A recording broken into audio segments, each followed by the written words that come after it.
안녕하세요. 유니브클래스 윤여정입니다. 자, 성적표가 나온 지 좀 됐죠? 그래서 다양한 배치표와 모의 지원을 정말 매일 열심히 하고 있을 건데요. 우리 요 시기 정도 되면 정시 지원 전략을 짜는 것과 관련해서 이것저것 고민이 많고 카더라에 많이 휘둘릴 시기라고 제가 생각이 듭니다. 그래서 오늘은 지원을 한창 고민하는 이 시기에 Q&A 시간을 통해서 저의 견해와 다양한 것들을 한번 말씀을 드리는 시간을 갖도록 하겠습니다.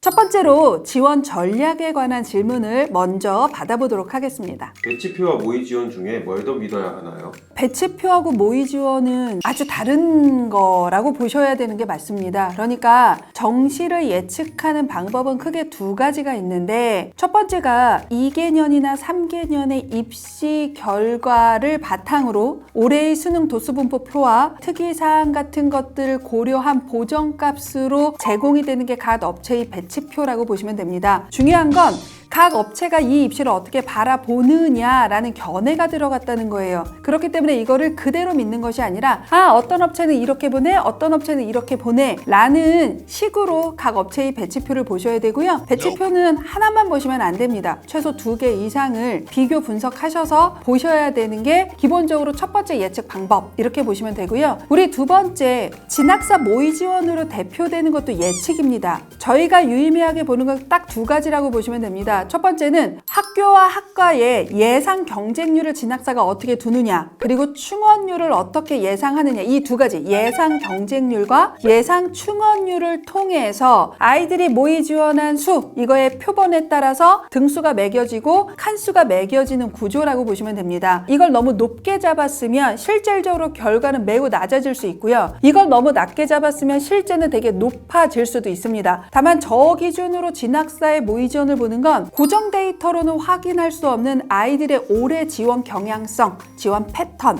이런 것들을 파악하는 데 의미 있는 자료이지, 실질적으로 칸수를 그렇게 중요하게 두고 보지는 않는 게 보통 저희들이라고 보셔도 됩니다. 결국 두 가지는 각각의 특징이 있는 거예요. 배치컷은 고정 데이터이기 때문에 아이들이 올해 어떤 학교에 어떻게 몰릴지는 알 수가 없습니다. 그렇기 때문에 이거는 참고표 정도라고 보시면 되고요. 모의 지원의 단점은 진학사의 예상 경쟁률과 예상 충원율이 너무 높거나 낮을 경우에는 칸수가 6칸이어도 떨어지고 3, 4칸이어도 붙을 수 있다는 걸 아셔야지, 어머 나 6칸이니까 안정적이고 어머 나 3칸이니까 안 되는 거 아니야? 이렇게 생각하시면 안 됩니다. 모의 지원에서 몇 칸 정도를 그래도 스나이핑으로 노려볼만 할까요? 반대로 몇 칸 정도가 확실한 안정카드라고 할 수 있을까요? 확실한 안정카드는 점수가 엄청 많이 남는 경우죠. 그런 경우가 7, 8칸입니다. 실질적으로 6칸부터는 합격이 꼭 안정적이냐라는 것은 경우의 수를 따져보셔야 된다고 저는 생각을 하고요. 한두 칸에서 붙는 경우는 별로 없지만 실질적으로 2칸은 꽤 있는 경우도 있거든요. 제가 해봐도. 그래도 보통은 3, 4칸에서 스나가 가능한 학교와 학과를 잡는 것이 보편적이라고 보시면 될 것 같습니다.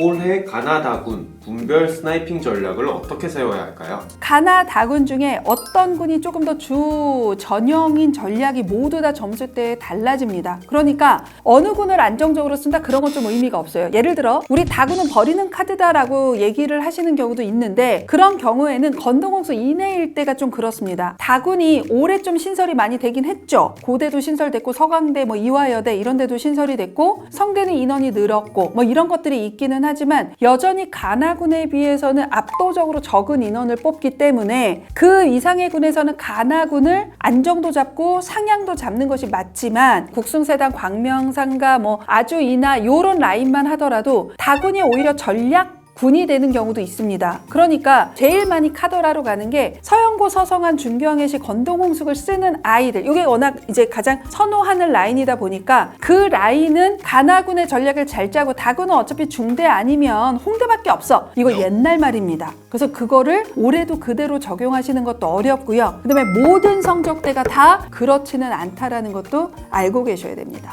정시 지원은 입결을 어떤 식으로 봐야 하나요? 또 입결을 어느 정도로 믿고 지원해야 하나요? 정시 지원에서 각 대학의 이제 50%컷, 70%컷의 100분위 평균과 환산 점수가 나오는데요. 이것이 그 다음에도 비슷하게 작용되는 경우는 일단 첫 번째, 그 대학의 군 변화 또는 인원의 변화, 반영 비율의 변화, 가산점의 변화 같은 것들이 없을수록 이전 입결은 매우 유의미합니다. 거의 그대로 되는 경우가 많습니다. 다만 그런 것 중에 한두 개가 바뀌면 이전의 입시 결과하고는 매우 다른 결과가 나오는 게 첫 번째고요. 두 번째는 예컨대 서성환이나 중경예시인데 나는 안 변했는데 나머지 대학들이 너무 많이 바뀌었어. 그래도 영향을 받습니다.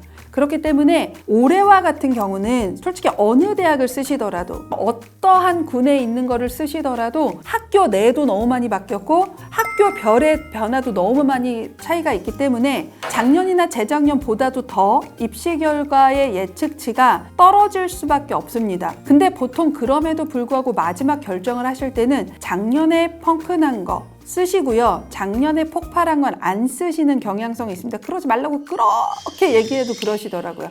그러지 않으셨으면 좋겠다라는 말씀을 꼭 드리고 싶습니다. 새로 신설되는 학과 또는 구는 상향 적정 안정 어떻게 생각하고 지원해야 할까요?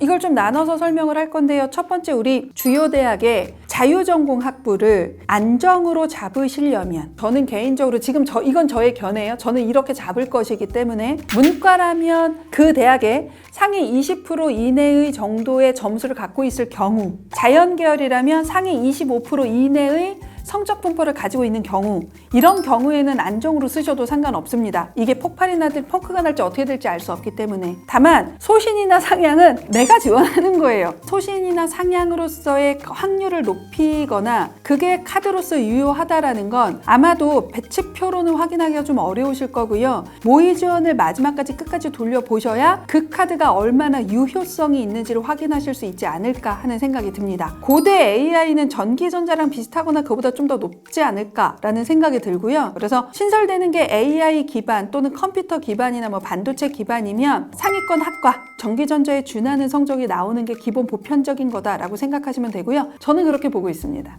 상향 지원 시 모집 인원이 많은 학과, 경쟁률이 낮은 학과 둘 중에 어느 것을 추천하나요? 그거는 컨설턴트마다 견해가 다 다른 것 같아요. 그러니까 모집 인원이 적은 학과가 안정을 잡기는 조금 개인적으로 어렵다고 생각합니다. 그래서 제가 항상 보통 말씀을 드리는데 최종 모집 인원이 10명 미만인 경우에는 지금 내가 갖고 있는 칸수보다도 최소 한 칸 이상은 줄여서 보시는 게 맞다라고 생각이 들어요. 그러니까 이게 한 명, 두 명만 훅 빠져도 결과가 워낙 많이 다르고 한두 명만 훅 들어와도 결과가 달라지기 때문에 모집 인원이 적은 거는 약간 예측하기가 어려워요. 예측도가 떨어져. 그래서 아무래도 상향을 쓸 때는 모집 인원이 조금 많은 올해의 관심도가 그 학과보다 다른 학과에 있을 경우, 그러면 폭발 펑크가 나는 경우도 있고요. 아까 말씀드렸듯이 진학사에서 이거 예상 경쟁률을 내가 전년도 경쟁률을 봤는데 너무 높은 것 같은데 왜 이렇게 높지? 라는 의구심이 드는 학과가 있다면 그 학과가 순화를 하기에는 꽤 좋은 조건이라고 보시는 것이 제가 드릴 수 있는 말씀의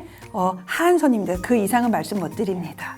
올해는 교차 지원하기 좀 불리한 해인가요? 아무래도요. 일단 크게 두 가지인데요. 첫 번째는 작년처럼 사탐, 과탐이 있는데 과탐의 변표가 한 2점 이상 높은 채로 사탐, 과탐의 독립적 변표가 나올 때는 아무래도 과탐을 잘 본 친구가 유리할 수 있었는데 이러한 통합 변표가 되는 상황이니까 예전만큼 과탐을 선택한 아이들이 유리하기가 조금 어렵고요. 그 다음에 두 번째는 올해 과탐이 물화는 비교적 쉬웠고 생지는 너무 어려웠어요. 그러니까 물화생지가 적정 난이도로 나오지 않았기 때문에 아무래도 국어, 수학을 잘 보면서 탐구를 망친 친구들이 너무 많을 거예요. 원래 이러면 교차를 하는 게 맞았는데 그러지 못한 상황이 발생을 해버렸죠. 그래서 다른 해보다 전년도나 전전년도보다는 줄어들 것은 너무나 확실하다. 그리고 그렇게까지 유리하지 않을 것도 확실하다. 그러니 제발 나 과탐 망쳤으니까 무조건 교체해야지라고 생각하지 않으셔야 됩니다. 차라리 과탐 2개를 선택한 친구들이라면 가산점을 받았을 때 버티는 것이 더 유리할 수도 있거든요. 그래서 그러한 모든 조건을 고려하셔서 교차를 할 건지 아니면 그냥 자연계열에서 지원을 할 건지를 고민하시고 움직이시는 게 좋습니다. 자, 두 번째, 정시 지원 방법에 관한 질문을 받아보도록 하겠습니다. 경쟁률은 마지막 날이 제일 중요한가요? 아니요 라고 말씀을 드리겠습니다. 이거는 저의 견해입니다. 저는 최종 경쟁률도 보지만 그냥 이 경쟁률의 흐름도 좀 많이 보는 편입니다. 그냥 마지막 경쟁률만 보고 이게 낮네 이게 높네 그렇게 볼 거면 보지 마셔라 라고 말씀을 드려요. 왜냐면 우리가 이제 뭐 2시나 3시에 이제 파이널 경쟁률이 나오는데 이게 너무 낮아. 그러면 막판에 몰렸을 때 얘가 중간으로 올라가거나 가장 높은 수준으로 올라가는 경우도 있고요. 그냥 낮은 채로 가는 경우도 있습니다. 반대로 너무 높아. 이미 너무 높아. 이거는 제거해 주셔야 돼요. 그래도 결론 접을 때 때 가장 높거나 떨어져봤자 중상으로 떨어지는 경우가 대부분이기 때문에 그래서 꼭 마지막 경쟁률이 가장 중요한 것은 아니다 라고 저는 말씀을 드릴 수 있을 것 같습니다. 이렇게 중요한 게 아니다 그래서 보지 말라는 뜻이 아니라고요. 그것만 보지 말라. 그리고 그거에 흔들리지는 말아라 라는 뜻입니다. 수시 충원 합격 통보를 받으면 정시 지원은 아예 불가능한가요? 네.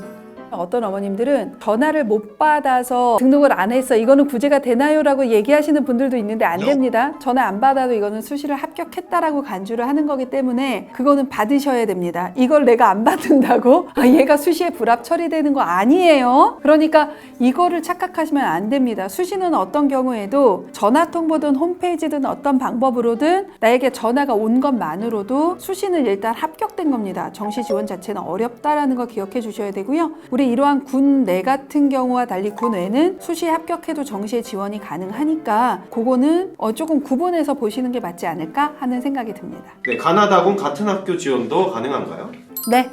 가나다군에 모두 다 배치되어 있다면 가능합니다. 올해 같은 경우 한양대 가나다군에 다 있고 중대는 원래부터 가나다군에 다 있고 건대도 가나다군에 다 있습니다. 이러면 지원 가능합니다. 그건 당연히 지원 가능하다라고 보시면 되지만 그런 멍청한 짓을 하지는 않으셨으면 좋겠다라는 말씀을 드리고 싶습니다. 정시 무전공 이번이 기회인가요? 저는 솔직히 아니에요.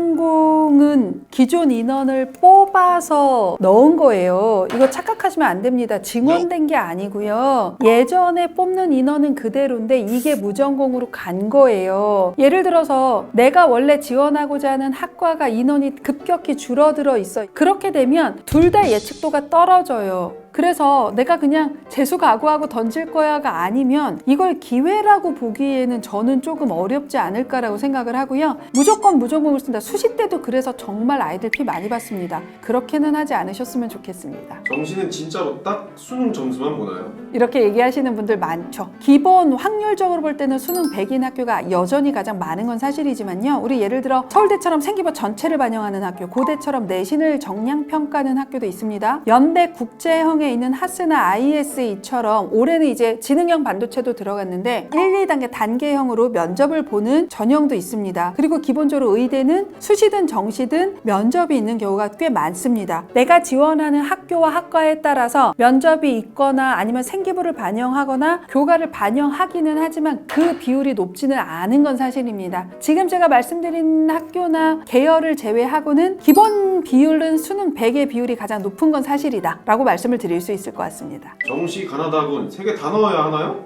안 넣는 경우도 옛날에는 있었어요. 이게 뭐냐면 다군이 가장 높은 게 중대밖에 없을 때. 그러니까 내가 서울대가 소신이고 연고대가 무조건 붙는데 다군의 중대 굳이 원서값 아까운데 뭐하러 내? 그래서 안 쓰는 친구들이 실제 있었던 시기가 있습니다. 그러나 올해 같은 경우는 다군에 워낙 많은 학교, 물론 인원이 그렇게 많지는 않지만 신설이 됐기 때문에 올해는 다 쓰셔야 됩니다. 자, 오늘은 본격적인 정시에 가나다군에 배치를 하기 전에 궁금하신 질문들을 좀 모아서 답변을 하는 시간을 가졌습니다. 일단 제가 마무리하기 전에 3가지 정도 좀 드리고 싶은 말씀이 있어서 저의 견해를 조금 말씀을 드릴 겁니다. 일단 첫 번째는 올해만큼은 모든 대학의 변화가 너무 많았습니다. 제가 정시 모집 요강으로도 말씀을 드렸어요. 군의 변화, 인원의 변화, 반영 비율의 변화, 가산점의 변화 등 너무 많은 변화가 있었기 때문에 예전처럼 배치표나 칸수만 보고 쓰는 우를 범하시면 안 됩니다. 요거 좀 기억해 주셨으면 좋겠고요. 두 번째는 어느 군을 상향할 것이냐 어느 군을 순화할 것이냐보다 먼저 잡아야 되는 건 항상 적정과 안정이 어느 군에 있느냐를 먼저 고민하시고 움직이시는 게 좋습니다. 이걸 반대로 하시는 경우도 워낙 많은데요. 보통은 매력적인 카드가 어느 군에 있느냐를 먼저 잡으시고 순화를 잡는 게 좋지 반대로 순화를 잡고 나머지 군의 안정 적정을 잡는 건 개인적으로 볼 때 별로 좋은 조합은 아닙니다. 일단 지금 현재는 안정과 적정을 어느 군에 어떤 학교들이 있는지를 좀 배치해 보시는 걸로부터 정시 전략을 좀 짜셨으면 좋겠다라는 말씀을 좀 드리고 싶고요. 그거하고 연동돼서 3번째는 최소 3개에서 많으면 5개의 안을 배치하셔서 그거를 고민하시는 것을 하셔야지 그냥 내가 쓰고 싶은 대로 가군에는 무조건 중대 나군에 난 이거 쓰고 싶어 이렇게 쓰시는 거 안 됩니다. 그래서 이렇게 3가지 정도는 조금 고민을 하시면서 원하는 학교를 합격하고 스나도 잘 하셨으면 좋겠습니다. 우리 정시에서 정보가 부족해서 잘못된 판단이 되지 않도록 끝까지 유니브 클래스가 함께 하도록 하겠습니다. 오늘의 영상이 도움이 되셨으면 아시죠? 구독과 좋아요 부탁드리고요. 저는 다음에 더 좋은 영상으로 찾아뵙도록 하겠습니다. 감사합니다.